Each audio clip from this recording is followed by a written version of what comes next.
Мен суроом баяндамачы сизге да. Бизде экстремизмди аныктоочу экспертиза Кыргызстанда барбы? Мамлекеттик. И ким? Урматтуу Айбек Жапарович, бизде экспертиза бар, мамлекеттик эксперттик КЦС экспертиза өткөрөт, бардык түрлөрүн өткөрөт, керектүү бизде. Кесиби кандай ошол боюнча айтып кетсеңиз. Ошол корутундусу негизинде биз материалдарды сотко жөнөтөбүз. Материалдарды сотко жөнөткөндө экстремисттик деп таануу бул сотко жүктөлгөн соттун милдети. Мындайда, сиздер азыркы күндө кээ бир адамдарды ушул экстремизмге байланыштыгы бар деп камалып жатат да, кармалып жатат. Эртең соттон ошолор эч кандай күнөөсү жок экен, тиешеси жок экен деп акталып кетсе эмне болот? Ошол эксперттер жооп береби, жооп бербейби? Же кармаган адамдар?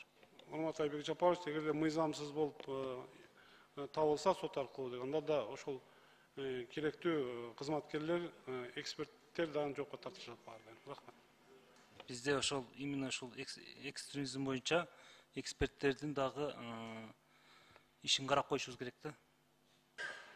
Адилеттүү, анан мындай бир чечимдүү болуш керек да. Азыр чекеден эле экстремизмге тиешеси бар деп камап атат, бул туура эмес да.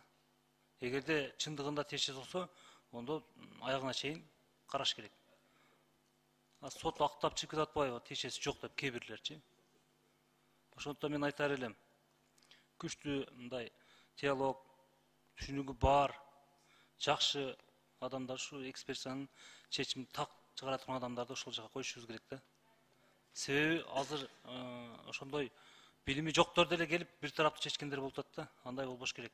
Эң негизги адамдын тагдыры.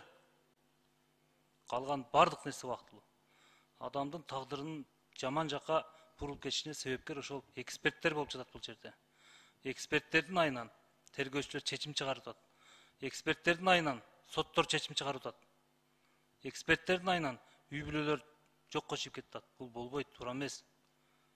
Жашы жете элек биздин мектепке барган кээ бир камалып кеткендердин балдары, кыздары чыркырап, психикалык жактан жабыркап жатат да ушул күндө.